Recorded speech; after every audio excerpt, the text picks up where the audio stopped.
ប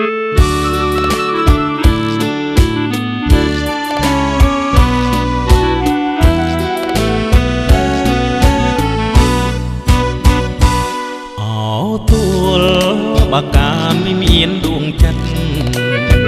បងជួងវមិត្តក្បែរភ្នោ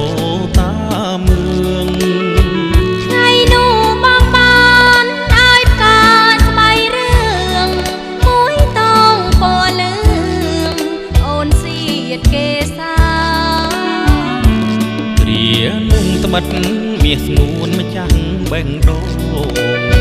បងជាក្តាមគ្រងលងស្នេហ៍ជីវ៉ា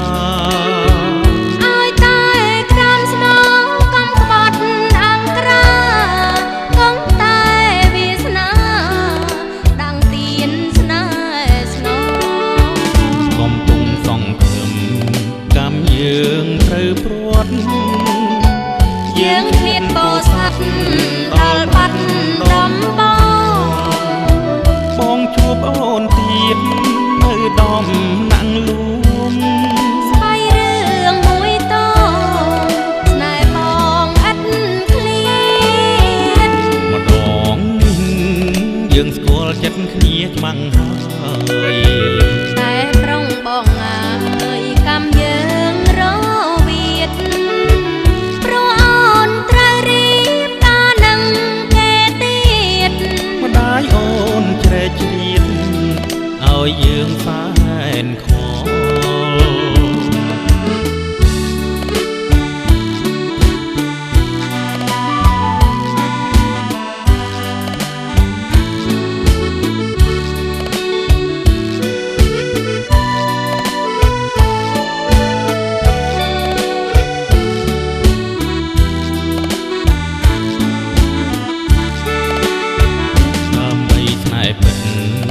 យើងនាំគ្នាឆ្ល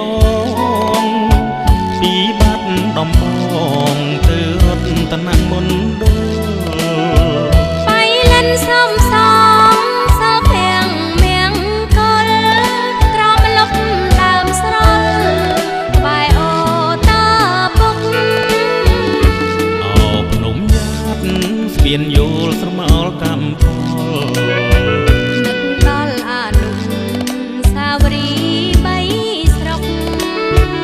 ស្បៃរឿងបងអា